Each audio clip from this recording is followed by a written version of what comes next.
believe I am here, y'all. If you can hear me, let me know. How are y'all doing? And welcome to Change to Cheddar, my Friday post weigh-in show for the UFC pay-per-views. At least what I do is I pretty much give you my thoughts and opinions from everything that I've listened to all week. Watch the weigh-ins, see the final stare downs, and make my final reads. Give them to you. For those of you who don't know how I bet personally, this show is exactly how I bet for the most part. Every week I bet $25 to $50. So by no means a lot of money. I put about 25 into my DraftKings account, 25 into my FanDuel account, and I make a bunch of crazy parlays that end up looking like something that we are going to look at the end of this show. So before we get started, please remember, do not bet anything you cannot afford to lose because, no one wants to end up in a bad situation, down on money and everything like that because they made some stupid bets on MMA. Because at the end of the day, this is cage fighting. No one knows what's really going to happen. So before we get started, let me shout out anyone that's in the chat. We got Tank Niner in here earlier. I'm ride or dying with your bets this week, brother. Well, hopefully we can win something, brother. That would be fantastic. And I would be remiss if I didn't go ahead and throw on this after our winning week last week. I don't make Change the Cheddar for fight nights, but only for pay-per-views. But for those of you that do watch the podcast this past week and the week before, I did hit a bunch of parlays last UFC fight week. I think I hit 5 or 6 parlays. I think it was pretty much $5 worth of parlays out of, I said, my $25 worth of bets, and I ended up hitting about $250 or something like that. So I for sure increased my money, of course. We got Austin in here with the new photo. Dogs only, dogs only. So possibly, brother. So I'm not gonna hold y'all up anymore. We are going to dive right into it. We are going to take a look at the weigh-in results. I'm going to give you my picks and opinions for each one of those fights, prelims to main card, and then at the end of the show, I'm going to give you guys. I think we have 6 parlays this week. I know the title says $10 to $100, but this week I have $12.50 worth of parlays for y'all, trying to reach that $100. And we do have a nasty parlay. I believe it's $250 to win $5,000 this week. So I'm hoping that we can hit that. That would be fantastic. So yeah, as I said, not gonna hold y'all up anymore. Let's get into it, y'all. Let me share my screen. Let's see, share screen. I am going to ceremonial weigh-ins. This one right here. Boom. And we are starting off just like this with the first fight of the night. We got Sam Page, Sam Hughes taking on Jacqueline Amarim. I believe that's how you say it. I guess we'll find out tomorrow when John Anik decides how he wants to say it. So Sam Page looked rather good on the scales. Jacqueline, for her first time on the UFC scales, also looked good. She didn't look nervous at all. They, if we can get down to the square off results, they are rather the same size. So I think on the podcast Wednesday, I thought Jacqueline was going to be just a little bit bigger, but it comes down to it. They're around the same size. Let me click on my Tapology right quick. No, I thought Sam was going to be about 2 inches taller on the podcast on Wednesday, and to be honest, they look roughly the same size. Sam might have like a half-inch reach or like something like that all week. As you guys know, earlier in the week, Jesus, this thing it wants to load down. Earlier in the week, I was on Sam Hughes' side just because I didn't know anything about the Jacqueline side or anything like that. But moving on throughout the week, I listened to everyone for the most part. Uncle Weezy, I listened to Clint, I listened to Santino DeFranco. Pretty much listened to most people that have a breakdown of like UFC fights. I pretty much listen to everyone, and then I come here, make all my bets Friday night. So this is everyone's knowledge all week, plus what I am seeing like myself as like a 10-year plus huge MMA fan. But that being said, as I said earlier in the week, I was pretty heavy on like Sam Hughes just because we didn't know anything about Jacqueline Emery. But I would be lying if I didn't say that the majority of everyone this week has kind of swayed my opinion back the Jacqueline side. It wouldn't surprise me if she got that first round sub. Everyone's really hard on that, and I can't, I can't deny it. She does look pretty nasty. But for those of you still on the Sam Hughes side, I do recommend waiting until round two, maybe get that live bet in. I really, I'm really lost on this fight, y'all, because I was really on Sam Hughes, and now everyone's like Jacqueline. I think I'm probably just going to probably not have a lot on it for the most part. I'm probably going to lean more toward the Jacqueline side now, but I'm going to be rooting Sam Hughes via like third or decision, something like that, because I think that's in one of the parlays. Let's see what we got here. We got Lush Lomay. Did I miss anything? I'm late, bro. Sorry. It is no problem, brother. No, that was the first fight right there. So we are just on the first fight. You haven't missed any parlays. Those will all be at the end of the show. Isn't Dustin going to be a commentator tomorrow night for prelims, or am I wrong? I'm not sure, brother. I'm not sure. Let's see. I think he's going to be an analyst. Yeah. I think Austin is right. So you know how like they switch to like the desk like every now and then, and they'll have like Lionheart, they'll have Rashad Evans, they'll have Mike Chiesa, they'll have Bilal Muhammad like on the desk, like not in the arena but like back a little bit. I think he DP will be on the desk like that, so not actually commentating or anything like that. But yeah, moving right along. Official pick. I guess I am swayed the Jacqueline side, but I am going to be rooting Sam Page. And as I said, because Jacqueline is rather unknown, I do have Sam Page later on in, I believe, one of the parlays. So next fight, we got Mean Machine Steve Garcia taking on Wolverine, Shylin Nordenbecky. Man, Shylin is bricked up. Mean Machine also doesn't look too bad himself. He's got a little one-arm flex there. Doesn't look too bad. Pretty bricked up, you know. Squaring off, Shylin is a little bit shorter. That was expected, though. I This fight is also kind of throwing me off because Mean Machine Mean Machine does get dropped pretty often. And Shylin himself doesn't have the best chin in the world, also been dropped. So to be honest, I have to ride with like the person that just has much more experience and being much young, or not much younger, 2 years younger at this point. Shylin Nordenbecky. This is going to be his 50th fight at 28 years old, almost 29 years old. But it's just crazy to think that someone that young can have 50 fights already. And he does have solid power, good wrestling. I am going Shylin Nordenbecky here. I believe he actually knocks out Mean Machine Steve Garcia. But at the same time, Steve Garcia does have power. And as I said, Nordenbecky doesn't have the best chin in the world. He can get hurt. Overall, I think this goes under the 2.5. If you ask me, I think that's in one of the parlays later. But official pick is going to be Shylin Nordenbecky by knockout. That's how I'm going. So moving on down, let me scroll down just a little bit here. Next fight, is this Trey Ogden? It does. Trey Ogden does look nice at the ceremonial weigh-ins. Kind of I don't know if I missed the official weigh-in for Trey Ogden earlier, but I didn't see him, or I don't like remember seeing him. He looks full there. He looks good.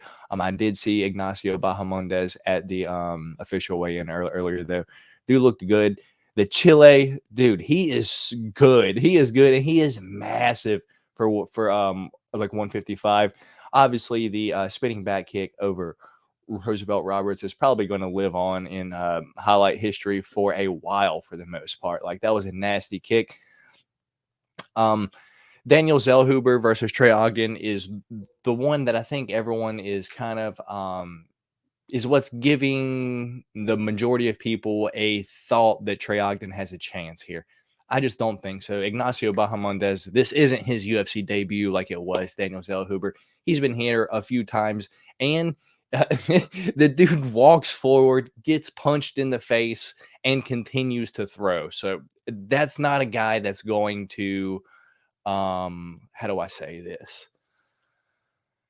That's not a guy that's just going to stand there. Ignacio Bahamondes is going to be throwing nonstop, and that's going to give Trey Ogden for sure some issues. Could he come out, shock the world again like he did Daniel Zellhuber fight?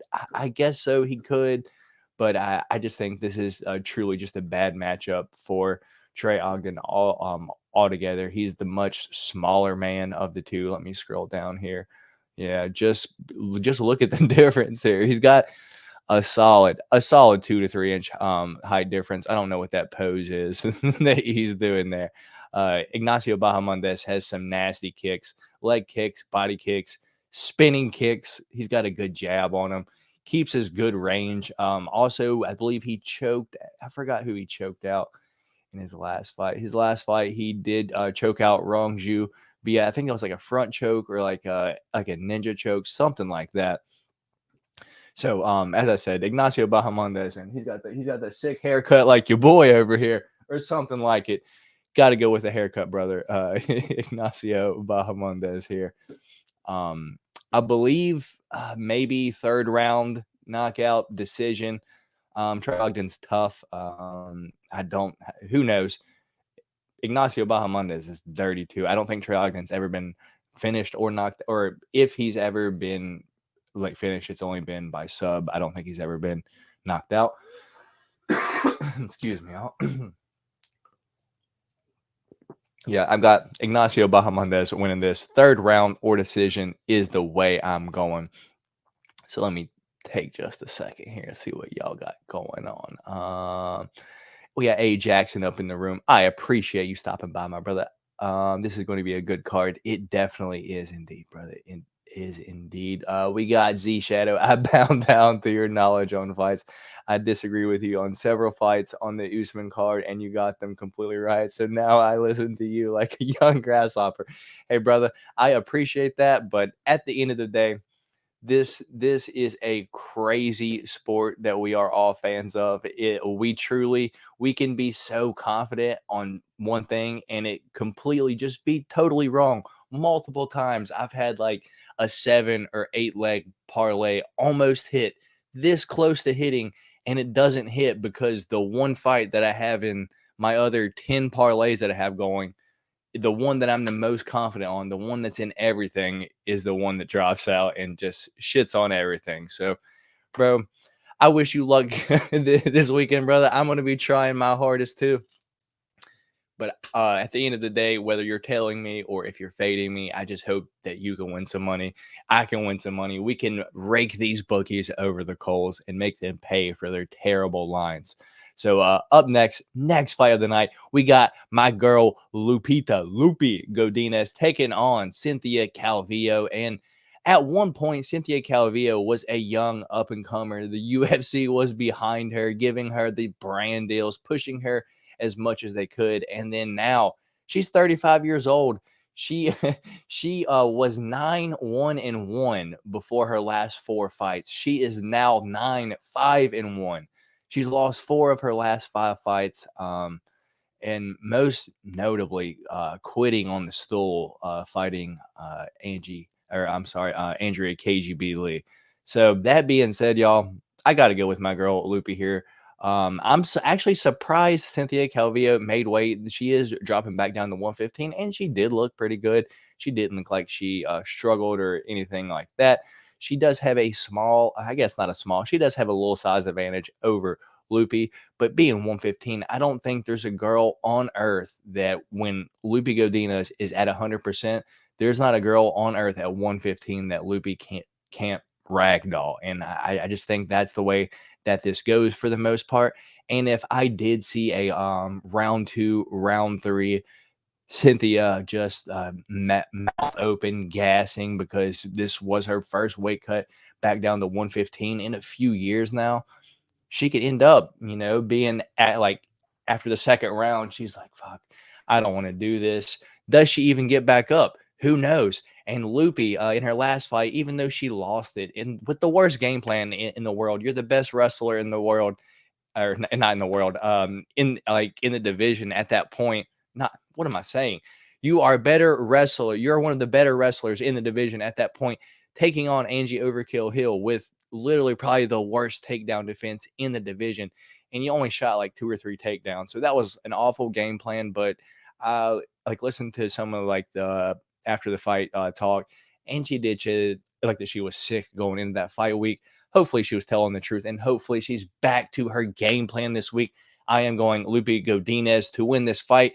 And just to sprinkle just a little bit, I'm going Lupe Godinez by finish in this fight. That's plus 330 to plus 350, depending on where you find it this week. I do think she gets it done. I've never been high on Cynthia Calvillo. Definitely not high on her now. I'm much more high on Lupe Godinez. I think she gets Cynthia out of there, but for sure, I'm going Lupe Godinez.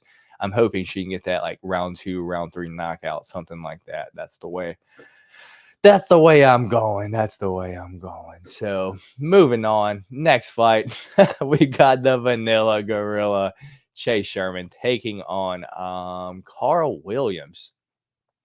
And what do we have to say here, y'all? I mean, is it any secret? Come on. Of course, that's why I didn't want to load. The tree removal had to load. Is this any secret how we're going here? Chase Sherman, heavyweight, been a heavyweight all his life. He's not making 205 anytime soon. Carl Williams, on the other hand, used to be a light heavyweight, good wrestler, moved up to 205 for the Contender Series. Oh, and now it wants to load back on us. Moved up to heavyweight on the Contender Series. Who he wrestled the absolute hell out of. I believe the dude's name was Jimmy Lawson on the Contender Series, which was a Penn State wrestler, like everyone knows, Bo Nickel. He was no Bo Nickel though. Let's be real. Wrestled the absolute shit out of him, and then in his last fight, about 2 or 3 weeks ago, maybe a month ago now, against Lucas Dresky, wrestled the absolute shit out of him. So the dude has 3-round wrestling cardio. Man, this thing keeps popping back. Has 3-round wrestling cardio. For sure. He will be breathing hard in that 3rd round, though. But let's be real. Chase Sherman has the worst takedown defense probably in the UFC. After the podcast Wednesday, Dorian actually said he's like, bro, I think my daughter could probably take down Chase Sherman, and his daughter might be like 5 or 6, something like that. So that's not saying a whole lot about Chase Sherman's takedown defense. So Carl Williams should be winning this fight. My only issue is Carl Williams has absolutely no, I guess, finishing sense, if you will, in his like last fight against like Lucas Dresky. He had multiple times to like to finish Lukey, what am I saying? To finish Drutsky, but he just doesn't have it in him, or he just doesn't know how to. So at this that being said, I am going Carl Williams by decision here.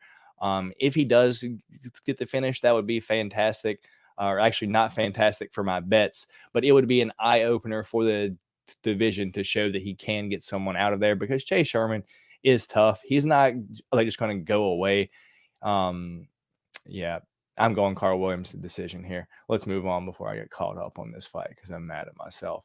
Next fight, Joe Pyfer taking on GM3 Gerald Mearshart. Body bags, B Joe Pyfer. In round 3, GM round 3. That's where we're going. Tough fight. This is probably the one that I have the least money on this week, y'all. Because everyone knows I picked GM3 to win in 3rd round via submission this week, as he always does. But Joe Pyfer, young, powerful, trains at a good gym with Sean Brady, Eddie Alvarez, people like that. So he is young, up and comer, as I said, trains with fantastic people and has power. And GM3 has gotten slept by, I think, Kamzat and Ian Heinisch, of all people. So it could for sure happen. But I just don't. GM3's about the same size as him. like Joe Pyfer doesn't look too much bigger than him. I think GM3 is going to show this kid what's up, and I'm sticking with my pick. I'm going GM3 still, and maybe round 2, round 3 sub once Joe Pyfer, Joe Pyfer, Mr. Body Bags starts to tire out. I guess we'll see if he does tire out. We'll find out. GM3 via sub. That's the way I'm going. Let's see here.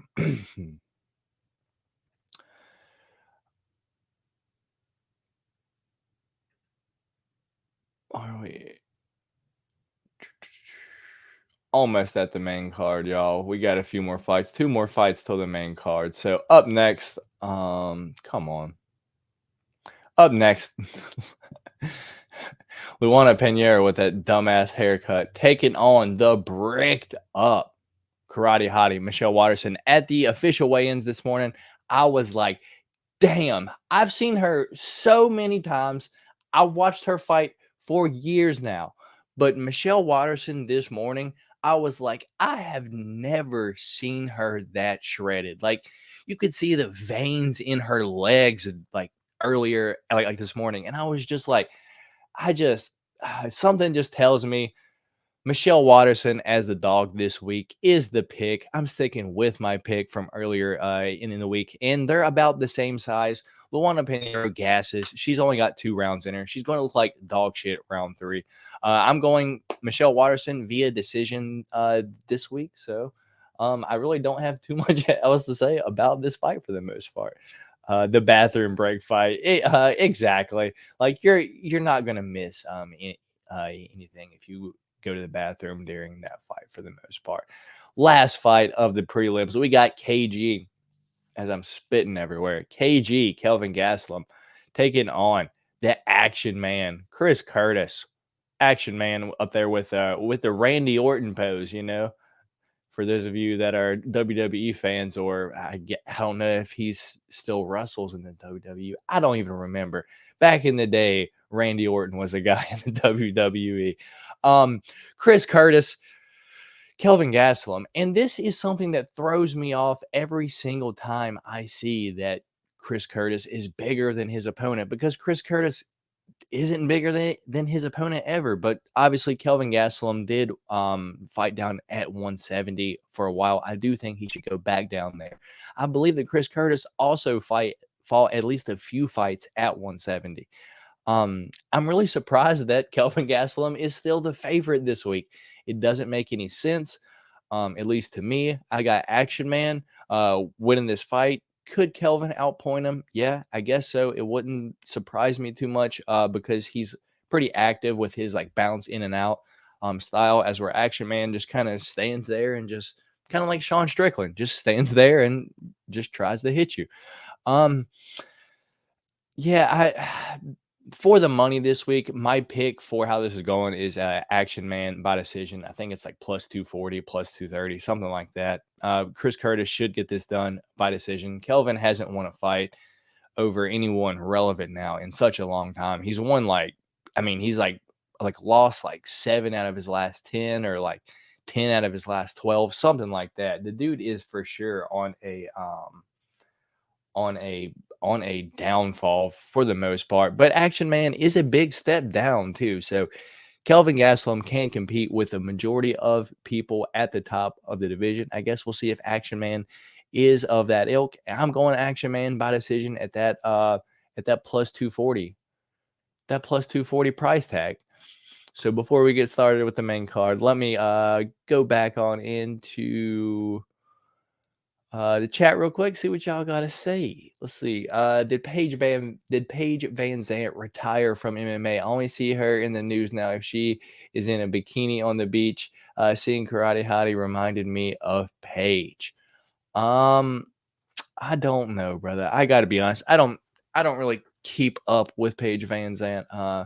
She does pop up on my Instagram. I'm not gonna lie. I see it, but that's not something that I'm interested in. I followed her because she was a fighter. So I'm guessing Sisto answering is the shadow there. BKFC. Hoping you're having a good night, bro. Hey, Team Pereira. I appreciate that, brother. I hope you're having a good night as well. And even though you are Team Pereira, I hope you have a good weekend this weekend, brother. Poirier on analysis tomorrow. I think he will be at the desk, or at least that's what the thought is. We got Johnny E. What's going on, brother? I appreciate you stopping by tonight. Paige Randett fighting in BKFC, but I don't think she still is. Yeah, I don't know. I don't really think it matters too much. But we got 22 of y'all live in here. So if y'all would be so kind, please hit that thumbs up button before we get jumping into this main card. With our first fight of the main card, we got Christian Rodriguez taking on Raul. What is his nickname? El Nino Problema, Raul Rosas Jr., the little problem, taking on Christian Rodriguez. And Christian Rodriguez did miss weight by 1.5 pounds.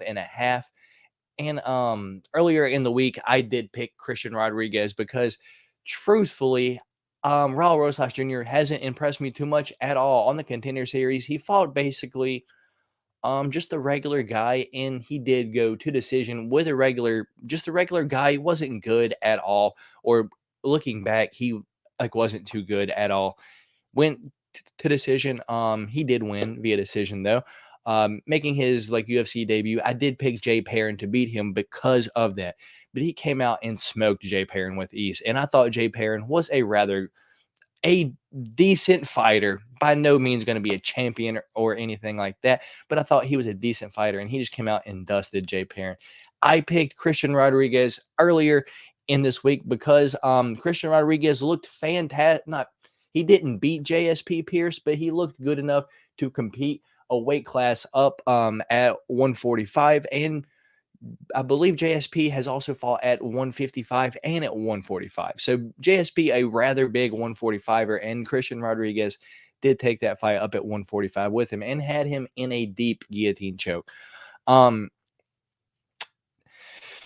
being said, him missing weight, and right here, this doesn't really do it justice, but at the actual the face-offs, he did look kind of maybe hesitant. I don't want to say scared. He maybe looked like he didn't want to be there for the most part. And I don't know if I'm kind of being thrown off by that. I did pick Christian Rodriguez earlier in the week, but I think because of this weigh-in and maybe seeing them face to face now, I think my pick might be flipped to Rosas Jr. I'm not too happy at it. Probably not going to be in a lot of the bets later on just because I'm not too confident on it anymore. But yeah, I'm going to go Raul Rosas Jr. But one thing to watch out for, Raul Rosas does obviously jumps for that flying knee right into the takedown, as crazy as it sounds. Christian Rodriguez does have pretty nice chokes when he's on the ground. His takedown defense is dog shit, though. Don't let that fool you. But once he's on the ground, he can sweep, and he does have decent chokes and shit like that. So keep that in mind. Christian Rodriguez by sub is probably live, but I'm just not confident, and it's not getting my money this week. Next fight of the night. I'm sorry. So official pick, Raul Rosas. I don't know how he's going to get it done. Maybe decision sub, something like that. Next fight of the night, we got Santiago, the Argentine dagger, Ponzinibbio, taking on the Trailblazer, the loudmouth, Kevin Holland. Been kind of quiet this week in the press conferences and things like that, but a lot of news outside of the octagon, if you will. So that being said, I don't see a way Kevin Holland loses this fight. I really don't. Santiago Ponzinibbio has been slept. Got slept not too long ago against the Leech. And who else has Santiago been slept by? Let's see. Santiago is 29-6 right now. Been slept by Li Jing Liang and Lorenz Larkin. I'm going to throw that out there. I believe Kevin Holland's got more power than both of those guys. My thing is, I wish he would stay at range. He lunges in and he punches like this. It's like, bro, if you would stay at the end of your range, You could destroy, like the Buckley fight. He destroyed Buckley when he was at the end of his range. He just lunges in and it kills me. It kills me. I am still going Kevin Holland this week. He could knock Santiago Ponzinibbio out. Look at the motherfucking size difference too. He could knock Santiago Ponzinibbio out. He could club and sub him. I wouldn't feel too confident either way. I do think that Kevin Holland gets the finish though. I'm just not confident in the sub or the knockout. So I am going Kevin Holland by finish or Kevin Holland double chance knockout sub, whichever way you want to call it. Just Kevin Holland by finish is the way that I am riding this week. And I just don't see how he loses this fight. This could be that one this week, y'all. This could be that one that I'm so confident in, and it just shits on everything. So this could be, man, I think I have either my nose is about to start running or have a hair tickling the inside of my nose. This could be that one this week, y'all, because I am really confident on Kevin Holland. He should get it done. He should finish Santiago Ponzinibbio this week, but I guess we'll find out. Feature fight of the night. We got Lil Jorge Masvidal. We got Adrian Yanez taking on Rob Font. The battle of the boxers. What are you doing? Get off my screen. The battle of the boxers. And y'all, they are roughly the same size. I maybe thought Rob Font was going to have a little bit of size advantage here, but I don't think so. I think they're about the same size. Rob Font in his last two fights has been getting dropped a little bit, so I don't know if it's about that time when his chin not as good as it used to be. He is still a fantastic boxer, has good defense. He kick more than Adrian Yanez. I do want to put that out there. A lot of people are like, Rob Font, best boxer in the division. Yeah, but he kicks a lot, so that sets up his hands. So that being said, I got to go Adrian Yanez is probably the best boxer in the division, if not Peter Yan. Adrian Yanez is the way I am riding this week. I'm hoping that he can snooze Rob Font. I just don't know. I think the odds are maybe not too wide to where you can just straight up pick Adrian Yanez like just to win this, because I think he's like minus 180 favorite. But that being said, the only tough test that Adrian Yanez has been was Davy Grant. Davy Grant is obviously no Rob Font. He's got a better chin, but his hands aren't the same. So that did go to a split decision, or at least went to decision. I'm not sure if it went to split or not, but fought Davy Grant to a decision. This could go to decision, but I don't know with the way that Rob Font's been getting dropped. And once Adrian Yanez smells blood, he pounces. He just pounces. Like, look when he finished Tony Kelly. It was like he had him hurt, and then he hit him like 6 more times super quick. So if he gets Rob Font hurt, he's going to swarm him. I'm going Adrian Yanez probably straight up just to get it done. If you guys want to sprinkle that round 2, round 3 knockout for Adrian Yanez, couldn't be too mad at that. I think that might be in one of the parlays later as well. But if it went to decision, it wouldn't surprise me too much either. Co-main event, we got Game Bread, Jorge Masvidal taking on Dorino, Gilbert Burns. And y'all, did y'all expect Gilbert Burns to have a little bit of a height and size advantage on Gilbert Burns this week? I mean, did y'all expect Gilbert Burns to have a little height and size advantage on Game Bread this week? I don't know if I did, just because, they are both not moving up now, but they have both moved up from 155. They didn't fight each other at 155, even though they were both there at the same time, and they are just now fighting each other at 170. They are both here now, only 2 years apart, but I guess I would think they would be rather the same size, but to me, it looks like Gilbert Burns has a little bit of a size advantage on Jorge Masvidal. And I did pick Jorge earlier in the week. I think that, he's got that Miami crowd behind him. As he's been saying all week, it took him 20 years to bring the UFC back here, but he's brought it back here. And he said if he loses this fight, then he's going to call it quits. So that being said, I think he's putting everything into this fight. He's going to come out swinging like crazy. He's going to come out swinging with everything that round 1. And Gilbert Burns has been known to get chinned. Let's not pretend that he doesn't get dropped by jabs. So if you're acting like a Jorge hook, switch up Superman hook can't knock out fucking Gilbert Burns, you're nuts. And I don't even know what the Jorge by knockout odds are right now currently, but I promise you, it's worth a little bit of a sprinkle. But that being said, they're both super tough. I don't really.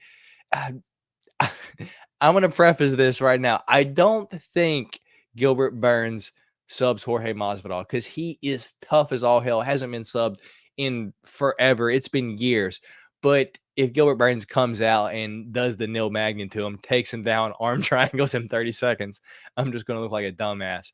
That being said, I don't really have a side in a whole lot of the parlays this week. I think you can get this fight to start round 3 at plus money. So if you just want to throw it in a parlay or something like that, this fight to start round 3 is I think around plus 120 or something like that.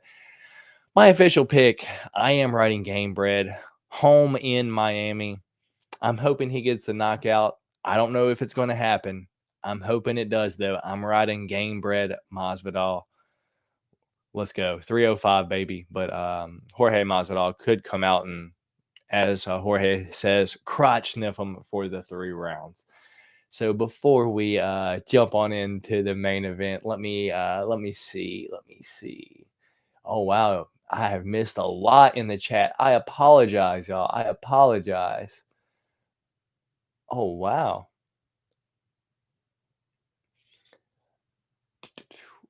Wow, we are definitely back. We are 22 watching. Smash that like button. Definitely indeed, brother. Definitely indeed. Thank you, Tank Niner. That beat me to the punch. Okay. So you got me. Told you Wednesday. I think he's talking about the Rosas fight. I believe that's what he was talking about. His first UFC was a big test that he just walked right over him. He definitely did indeed. He definitely did. Rosas Jr. Won. Already won. Doesn't Rodriguez doesn't want to be there. That's what it kind of came. That's what it kind of seemed like at the stare down for sure. Matt, didn't you hit the My House Izzy 101? I did indeed, brother. I did indeed. Take Niner already answered him. Rosas has a hell of a chin on him. Indeed, he did. I just hit a pink My House 25 and a hanger. Well, that's what's up, brother. Congratulations. I think I hit the Rose Namajunas pink out of 25 and a hanger. And the back of it on the bottom was actually sold it on eBay, and I made sure like that the buyer like knew that it was damaged. But the bottom of it at the back was like it almost looked like it had like caught in the machine and was just bent or something like that. It was pretty bad at the bottom. I'm not sure if you're into new UFC company offsuit. Slap fighting was just an episode. Oh man, I saw slap fighting and I lost interest in reading that. I apologize. I saw a couple of fighters were on the Ultimate Fighter. Yeah, I'm not sure if you're asking about the slap fighting. I'm not interested in that. Rosas is a lock. Damn, nice. Finally got a numbered card in the hanger. So that's what's up, brother. So everyone happy for Johnny E for that. I won't watch the slap until Diaz shows up, and then I'm not even wondering if you're going to try for the rainbow. Probably not for the most part, or. If so, I may reach out to you one day, brother. Who the fuck is that guy? I'm not sure who he's asking about. I got Yanez. Everyone got Yanez in this fight. When is the fight? The fights are tomorrow night, brother. Tomorrow night.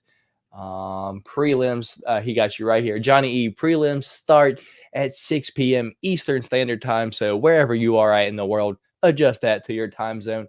And the pay-per-view starts 4 hours past that. Hey man, I'm just getting into UFC's cards collecting. Just wondering how easy is it to sell cards and bulk eBay cards, etc. at the market. It depends how much you're trying to sell them for, brother. If it's a bunch of base cards and everything like that, I got to be honest, no one's gonna want that. Base cards are in everything.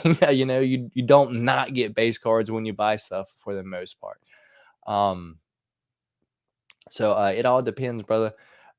If you have something good, just list it up on eBay and someone will either make you an offer or buy your card.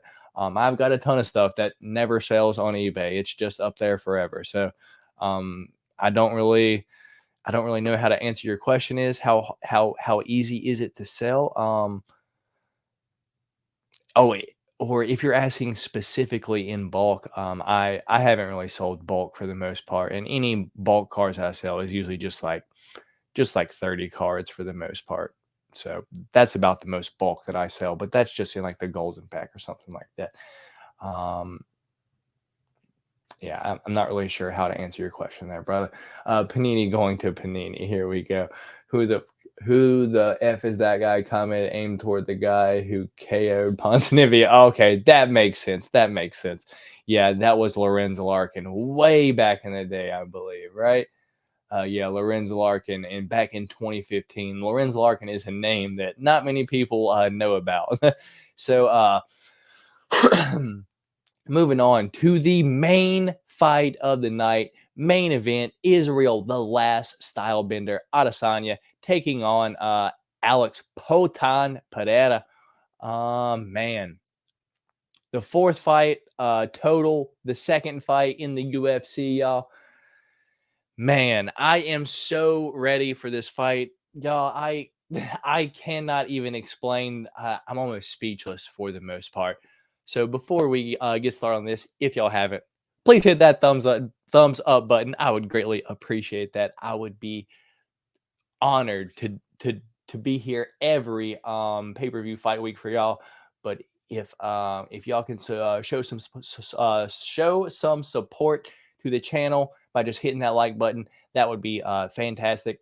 For those of you who don't know, I do not charge for my picks, and I will never charge for my picks, because at the end of the day, this is MMA, and we don't know who's going to win this shit. So when I see people charging for picks or like anything like that, it just kind of turns me off just a little bit, because bro, you don't know who's going to win this shit. And if you think you do, you don't. I've been watching this for so long now. When I see Juliana Pena knuckle up Amanda Nunez and ruin everyone's parlays, when you see Alexa Grasso choke out Valentina Shevchenko and it ruins everyone's parlays. How do y'all feel? Because these locks that everyone charge y'all for, these minus 400 favorites that everyone charges y'all for, you shouldn't pay for people's picks. I'm just going to throw that out there. I feel like that's just dumb, but that's just me. Main fight of the night, we got Peloton Alex Pereira taking on the last style bender Israel Adesanya. As we know, Izzy has pretty much been winning every one of these fights until he doesn't win this fight. Izzy has been really short with words all week, and he came into fight week saying that short words, short fight. He's coming out here to finish Alex Pereira. And I heard this little bit. I'm not sure if everyone heard it or not, but I heard that, or in one of the interviews, someone asked him if he had one person to train him for this past camp, who would it have been? And he thought about it for a second, and he was like, actually probably DC. And then he was like, wait a minute, I shouldn't have said that. I'm going to stop right there. I've said too much. So if Izzy comes into this camp with the heavy wrestling game plan, he already wrestled Alex in his last fight. And if he got off a little bit more ground to pound, he probably could have finished Alex in his last fight, because he was ground to pound him quite a bit.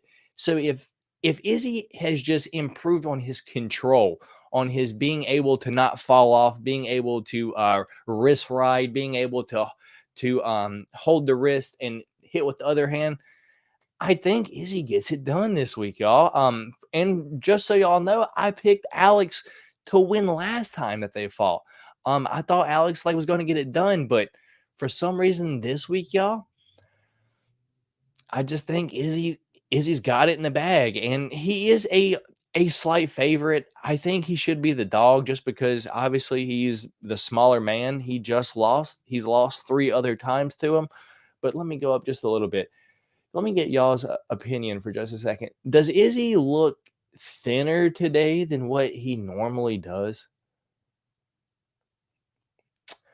Or I guess maybe it was just, well, I guess it doesn't help that that it's two different angles for the weigh-in photo. But even on the stream, Izzy just looked thin, and I was like, why is he so thin? But yeah, who knows? Maybe he looks really drained, but hopefully it's so he can blow back up because he's going to be super hydrated.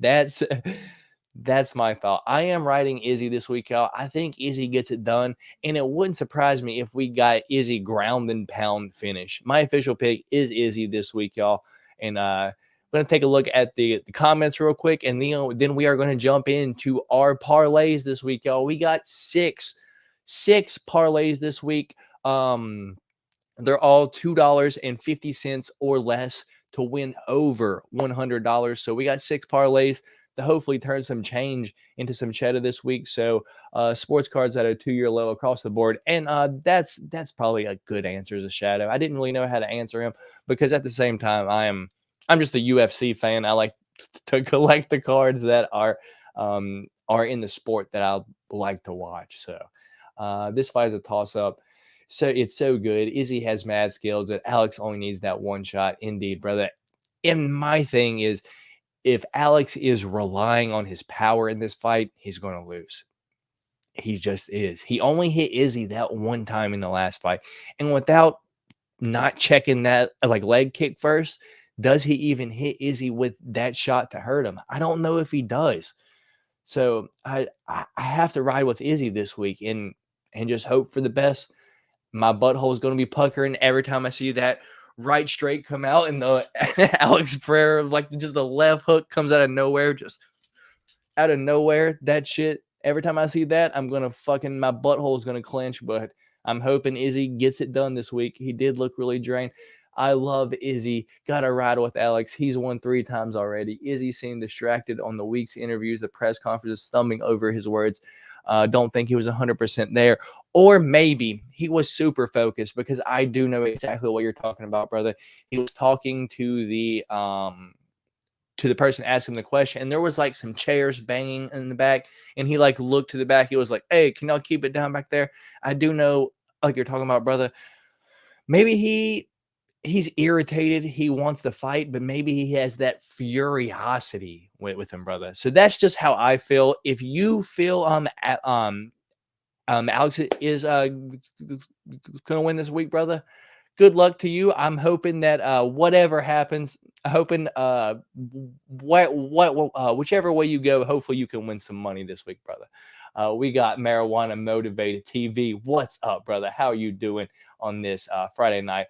I love cracking packs like everyone, but if you're collecting your favorite files just by singles, you'll save money in the long run. Definitely you will. Definitely you will. Well, if Izzy takes him out early, he could if Izzy takes him out early like he could have in his last fight, it will limit the amount of time he has to worry about those big shots. Indeed, indeed. Izzy kind of deserves to get his ass beat for wearing that cringy dog collar to the press conference. That was odd, right? It did kind of look weird. Did you put money on Lad tonight, brother? I will probably never watch PFL again because let me change up my answer. I will not watch PFL unless there is no UFC fights. If there is no UFC on, I'll maybe entertain something else. But brother, I am the Aspen Lad is the last person that I'm putting my money on. What's going on, Kyle? How you doing in here, brother?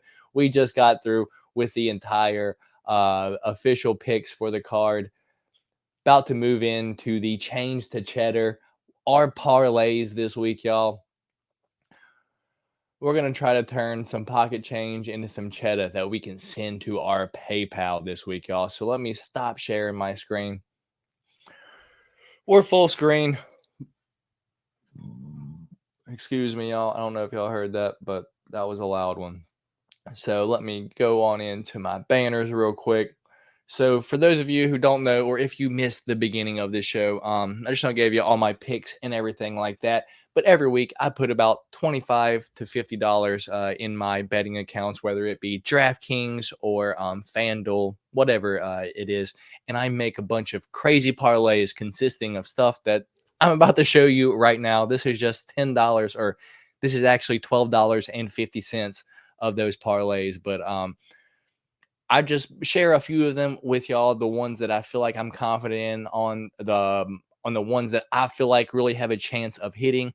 See this chain this week? That means this not last pay-per-view, but this last UFC fight night, I did have a fantastic winning weekend. I think $5 of my parlays, so I think maybe 4 or 5 or 3 or 4 of my $2, like $1 parlay hit. I ended up winning about $250 from $5 worth of parlay. So I cashed out this past week, or this last UFC fight card, not this past weekend because there was no UFC fights. So we're here rocking the chain. It is plastic. Don't let it fool you. We are hoping to keep on our winning streak this week. So let me share with y'all our first parlay this week. Going to be a 7-leg. Hold on, let me see. It looks like we got a new. Yeah.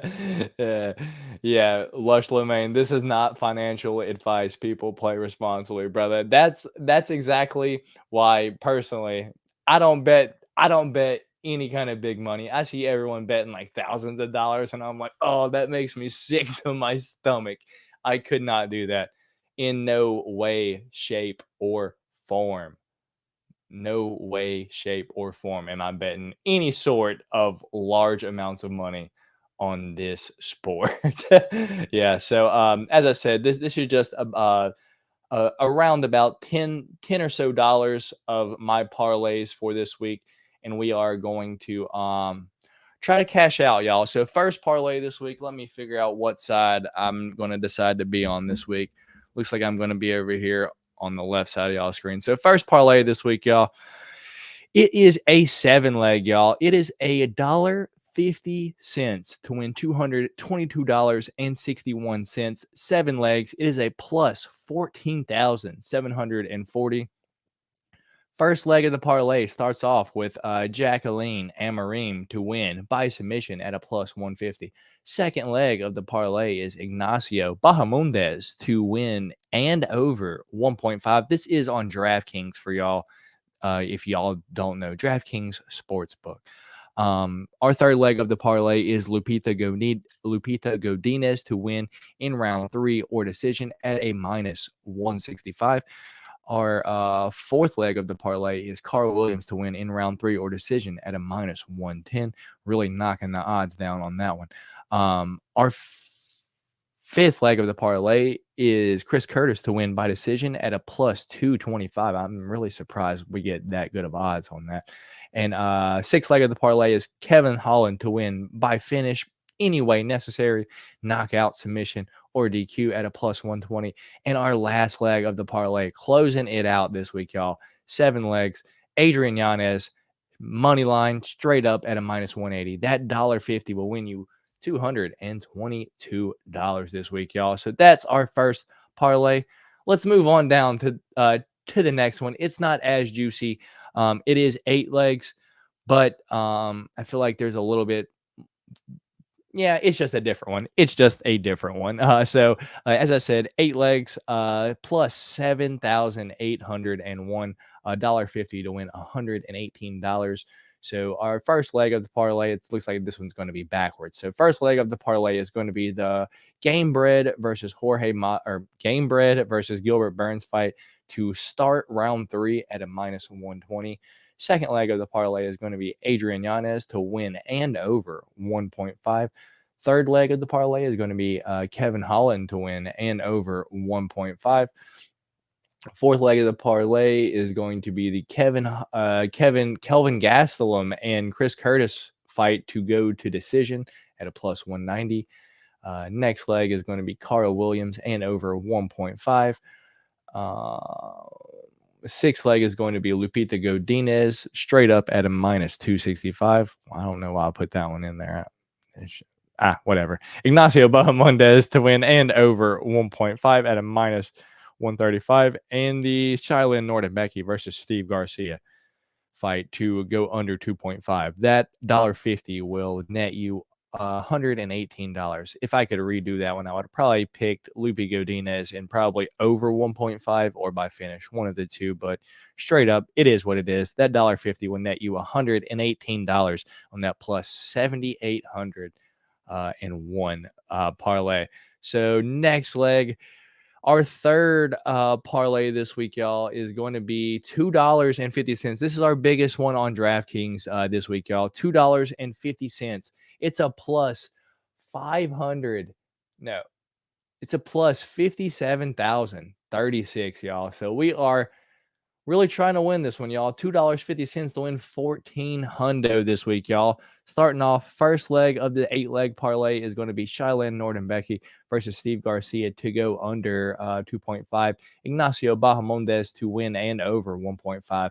There we are. That's the one I was looking for. Lupita Godinez to win by finish any way necessary. Plus 350. If Lupe gets that finish, y'all, it's off to the races. Carl Williams and over 1.5. At a minus 165. Michelle Waterson Gomez, the Karate Hottie, straight up at a plus 145. Also, y'all, DraftKings right now has Michelle Waterson and over 1.5 at a plus 130 and has her straight up at plus 145. It's like, y'all have worse odds for her, like on a harder prop, whatever. Michelle Waterson straight up plus 145. Chris Curtis by decision plus 225. Kevin Holland to win by finish, doesn't matter how, at a plus 120. It looks like odds changed on us in between that last one.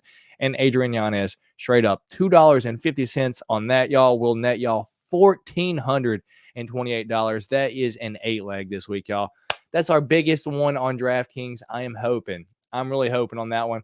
I'm really hoping that we can get it done. This next one, y'all, is kind of our like little or hold on, let me take a look at the chat real quick before we let's see. Damn, I need to go. My bed's gone. Give me a shot. You need to, D Rose. You should be here with me, brother. It's all good though, brother. It's all good. Let's see. Let me guess. Your winnings went to cards. Actually, brother, it's setting in my account because for those of you who don't know, I actually started a new job this past Monday. So for the past 2 or 3 weeks now, I've been like without a job, so I didn't know when I was going to get paid. So I haven't really been spending a whole lot of money or anything like that. And I got lucky 2 weeks ago, and I hit some money. I also got my tax money back, so I was happy about that. So I'm all right over here. I'm all right. So I'm hoping that we can have a strong weekend and just keep stacking the cheddar over here on Change to Cheddar. That is my goal. Let's see. I got to go with my girl, Cynthia Calvillo. Good luck, brother. Good luck. Here we go. I have a weird feeling Burns starches Masvidal. It could happen, brother. It could happen. This is mixed martial arts. So this next one, y'all, is kind of our little extra parlay this week. It is a it's our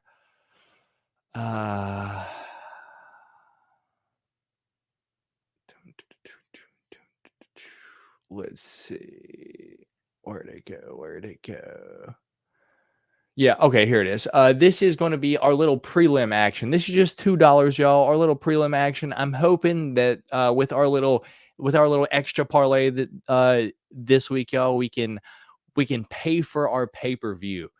So this is me being really hopeful. I'm really hoping this one hits, but starting off, it's already kind of rough.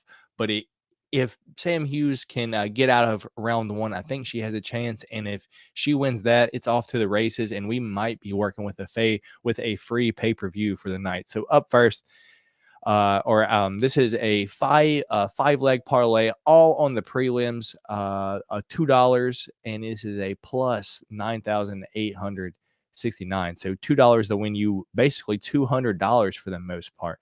First leg of the parlay, Sam Hughes in round 3 decision at a plus 300. Shailin Becky versus Steve Garcia to go under 2.5 at a minus 150. Ignacio Bahamondes and over 1.5 at a minus 135. Lupe Godinez by finish at a plus 350, and Carl Williams to win in round 3 or decision. That is a 5-leg this week, y'all. All in the prelims, $2 to win $199. So if we can hit that this week early, y'all, it's a free pay-per-view for the night, and it's off to the races.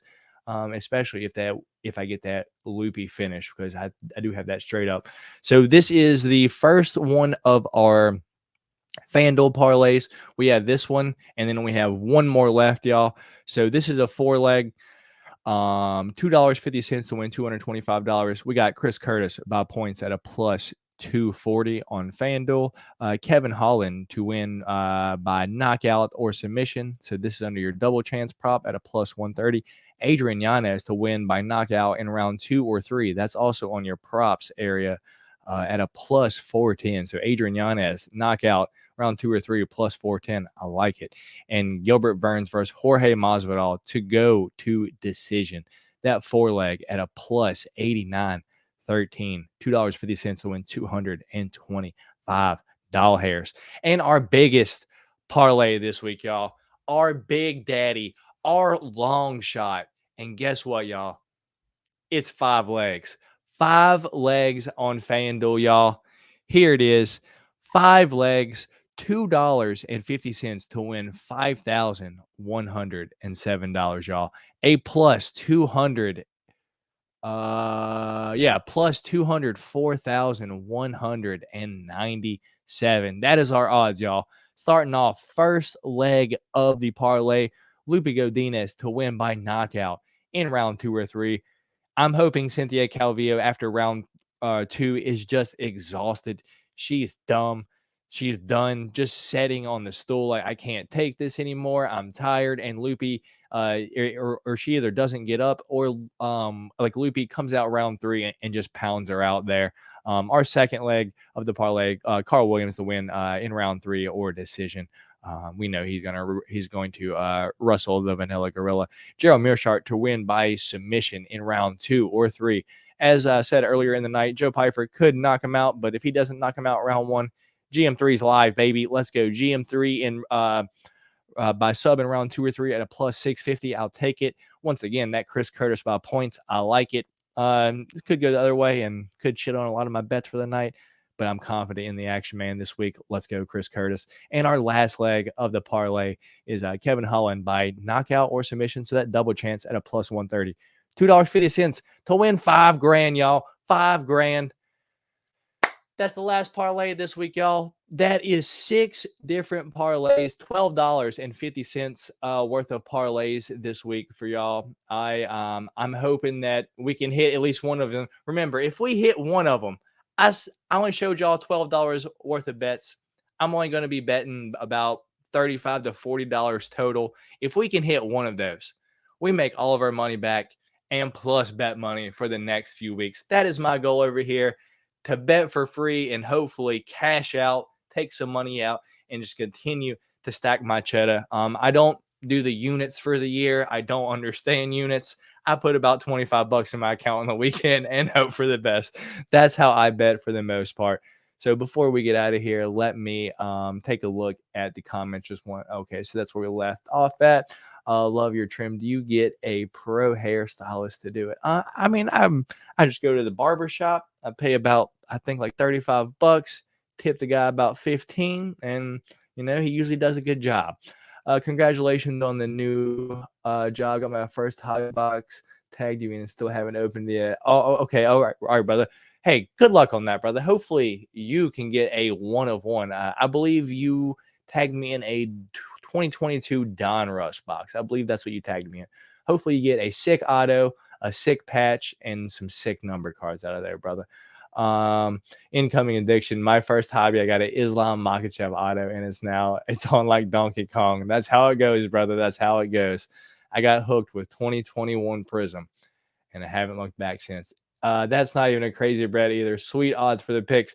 That's what I look for. That's what I look for. We got Joe Malofficus in here. Let's make that money. Indeed. So that's the 6 parlays this week, y'all. $12.50. Remember, if we can hit one of those, I'm really hoping for that 5Gs one. That's the one I'm really trying to make that cheddar with this week. But that's going to be Change the Cheddar for this week, y'all. Remember, if you haven't already, please hit your thumbs up on the way out. That would be fantastic. That would support me over here. Remember, I'm never going to ask you for any type of money. I'm not going to charge you for my picks. I do this for free 99 and just hope for the best, spread my knowledge with my viewers. And I've been doing this for a while. I've been watching it for a long time. I'm not always right. I'm not always wrong, but I get lucky sometimes, and I'm hoping to share some of my knowledge with y'all out there. All I ask is that, y'all are just cool for the most part, and support the channel, and I'll be here doing it. So that being said, I appreciate every single one of y'all for stopping by. If you were here the whole time, if you were here a second, if you came in at the end, or if you found this by accident and you're like, what the hell am I doing here? Thank you for stopping by. I greatly appreciate it. So with that being said, I'm not going to take up any more of y'all's time. We've been here about an hour tonight. So if you haven't already, please subscribe to the Golden Octagon MMA YouTube channel. I'm here multiple times per week doing UFC card videos. I have an hour-long podcast with my longtime friend Dorian. We're both huge MMA fans, and we're here about an hour and a half to 2 hours every Wednesday talking about the UFC fights themselves for the most part. So that being said, good luck to every single one of you this weekend, whether you're tailing me, whether you're fading me. I hope you make some money, but that's going to be all for me here this time. I am Matt from the Golden Octagon, and I think I will probably catch y'all either Saturday night or Sunday for a post-fight, possibly, and if not, I'll see y'all Sunday for the Golden Pack. UFC card video will be out Monday, but that's going to be all for me, Matt from the Golden Octagon, and I'll catch y'all next time. Peace.